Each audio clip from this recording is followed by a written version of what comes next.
Vikings, the TV programme and also the people. In today's episode of the vlog, you're going to see this Scottish guy react to Vikings. That's coming right up after this.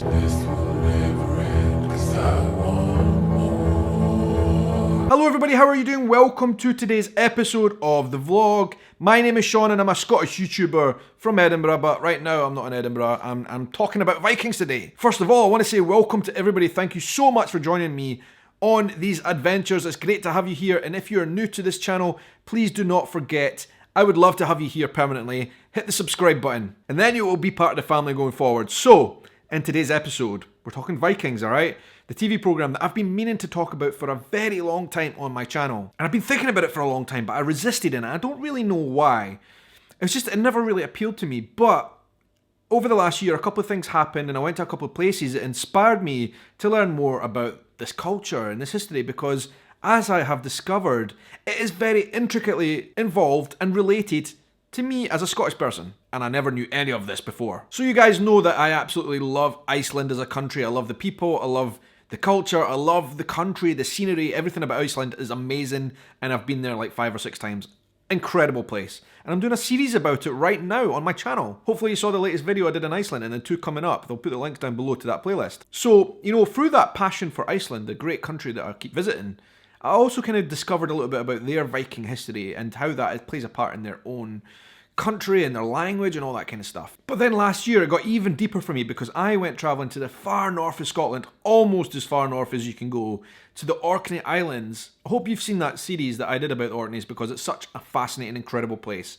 There's a link down below to that as well if you want to check out that series. Orkney is amazing, but one of the things I learned most and was most fascinated by Orkney was the fact that Orkney is a Viking cultural place. It's a place the Vikings settled. In fact, you'll still see many names of people and of places in Orkney come from the Vikings. And if you go even further north, slightly further north to Shetland, their entire culture is essentially Viking. In fact, they even hold Viking festivals.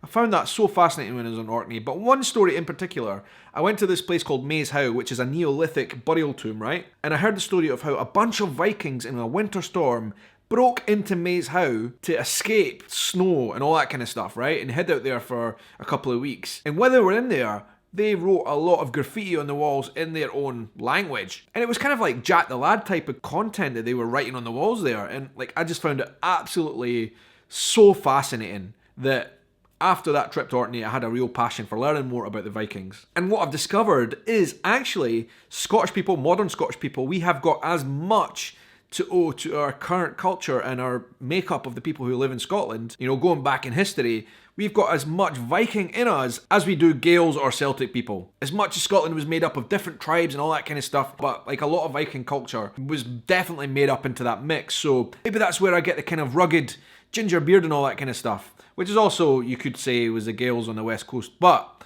you know, Scotland is actually quite a mixed place if you think about all the people who tried to conquer it over the years, and the Vikings made a massive part of that. So Scottish people out there, you've probably got a bit of Viking in you. Anyway, came to Vikings, the TV show, and I was actually quite surprised, pleasantly, to start off with, that it was actually funded in part, I believe, by the Hisotry Channel. And the actual story itself was to follow a plot of characters that were largely based around real life figures. And of course the storyline is actually a lot of it made up, but there are some real parts to it, and I'll come to that in a little minute. I actually made a bit of a mistake when I was watching Vikings. I don't know how this happened, right?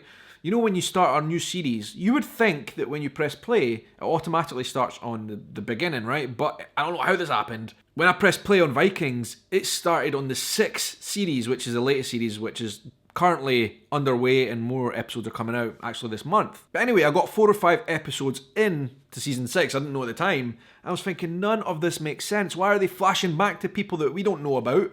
What the heck is this? Who are these people? Why is this series so strange? Yeah, basically I had accidentally started watching season 6 like an absolute plonker. So that already was going to give me a lot of spoilers away when I came to watch the actual proper season I was supposed to start. But anyway, I got there and I went back to the start of season 1 and started watching. And I think my first thought on Vikings, the series, is the shocking nature, the brutality of a lot of it, right? But a lot of it, you know, we're talking sex and violence and fights and raids and all that kind of stuff. It's real life, that's how they lived. They raided to support their families. You know, they did come to peace eventually, but that was really part of it, the killing and all that kind of stuff. But I think another thing that really got me early on was the fact that a lot of these stories, because what I did, I was watching the series as it was going on, and then I was looking back on Wikipedia and other places for the real people behind it.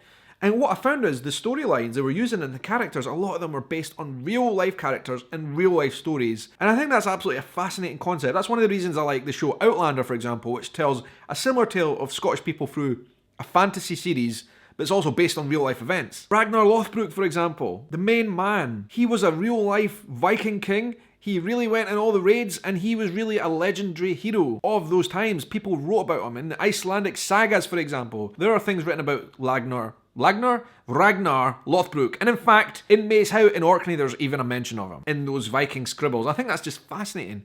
And they've told the story, the Viking series have told the story, focusing on him and his family. And I just love that. I love the show, the fact that it is fantasy mixed here and there with different storylines and all that, which are not always real, but it's based on real people. But the bad side of that is by reading historical stuff about these people, you end up getting a couple of little spoilers, alright? So be careful of that, be wary. For example, the raid on Lindisfarne, Holy Island, which happens in the series. I discovered that that was a real thing. That was one of the first ever Viking raids on the Great British Isles. Everything that happened in the series on that episode actually happened in real life. I think that is so fascinating, and I really like the way they portrayed that. Violent, yes. Brutal. But it was real. And let's just talk about Ragnar Lothbrok, for example, for a minute, because he's the main man in the series I've watched so far. What a character, what a life story that man has. And like, I want to actually read the Icelandic sagas now.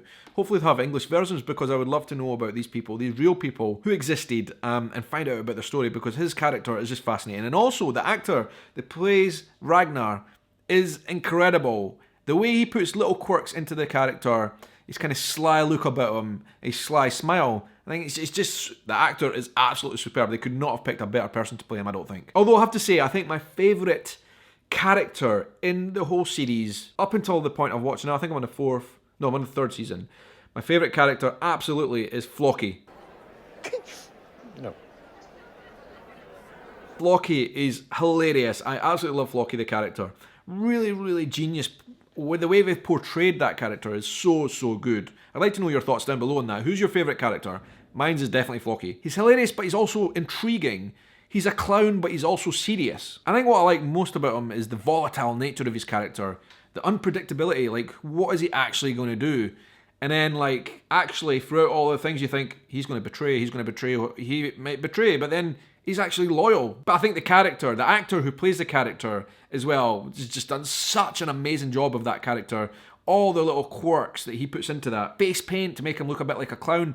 And in particular, his laugh. I think that is so genius. And that's when you really, really get to see the talent of actors who do stuff like that. It's just so incredible. And I also love the strong female characters in Vikings. I think that's really, really fascinating. And actually looking back into history, it was true. Like, there was a lot of really strong female characters in the Viking culture, and they were warriors. They went off to fight. They were shield maidens. And to see the characters, for example, Largatha, coming through and being so strong and being such a warrior and a champion. I have no choice but to leave you. Largatha is incredible. I really love that character as well. So that's another interesting point for me, is to see these strong female characters and what they do and what they bring to the show, and actually taking us back to those times and how they might have been. Another point I want to talk about is the kind of Norse culture, Viking gods and beliefs, which I believe stems from paganism, right? I don't know much about paganism, actually, probably next to nothing. And what it shows in the series is the fact that their beliefs were so strong that they believed that they could go into battle no matter what, and they had no fear. That was the thing that made them so terrifying and so successful as raiding forces, because they had zero fear of death. And in fact, they actually relished the idea that they were going to be chosen for death if they went into battle, because they would be seen by the gods as superior, and they would be invited to Valhalla, which is their version of heaven, I guess. Right? So the Vikings were fearless in battle. They didn't care if they died. Really did not. They thought that was a badge of honour, essentially. I found that whole aspect of the Norse gods that they talk about absolutely fascinating. And what actually happened to this religion? Does it still exist in any form? Do they still worship Thor, for example? Banging his anvil and creating thunder? Like, I would like to know that. Like, I don't know. Like, I just find that fascinating. They had many gods, and they thought Christians, they deserved to die because they worshipped a false god. That's what the Vikings believed, until Vikings eventually would have converted to Christianity, which again is a fascinating concept all on its own. But like, this aspect of learning about the Norse gods and the pagans and their way of life and their belief system in religion, I think it's just unbelievable.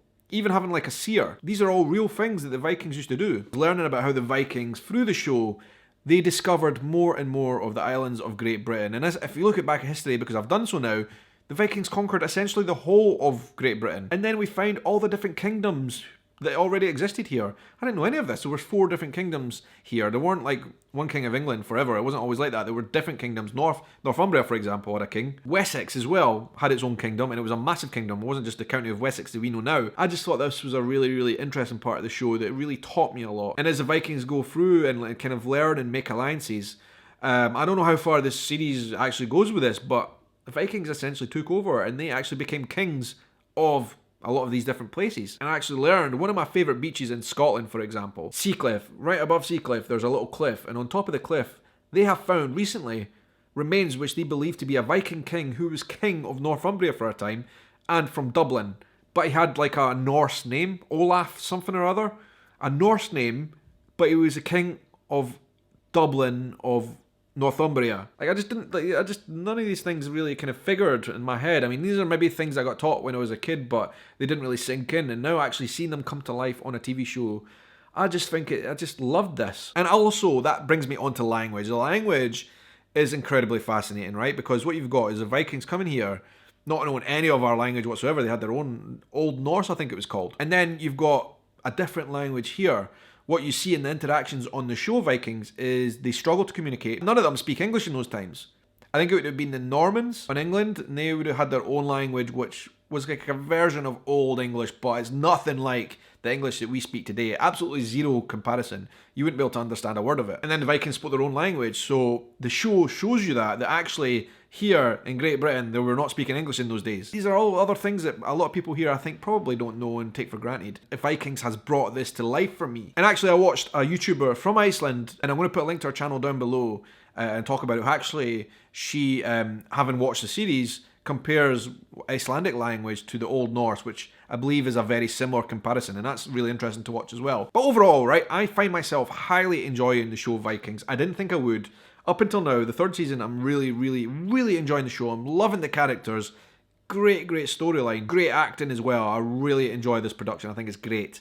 And as a kind of thing, like, you know, I watched Outlander because it's got this historical connection to Scotland. How would Vikings compare? And actually, I find it a really awesome substitute in between times when Outlander's not been around. So, you know, I highly recommend it. If any of you guys want to watch it, go for it. I'm watching it on Amazon. I'm pretty sure around the world it'll be on different platforms. I think Netflix in South America. I'm not sure in the States, but it's very good. And I thank a lot of the people who watch this vlog and follow me on Twitter and Instagram. Make sure you guys follow me there too. You guys gave me this recommendation to watch Vikings, and I resisted it for a very long time, but here I am watching it. And it's just great. Great show. Great acting. And I recommend it to any of you guys who have not given it a chance yet. Give it a go. Like me, you might learn something about that culture and how it related to the Isles of Great Britain. Who knew this? We are all part Viking. Anyway, that is it for today's episode. Thank you so much for watching. It has been great to speak to you as always. And until the next adventure, I hope you have a good night, morning, evening, afternoon, or whatever time of day it is, wherever you are in the world. Take care.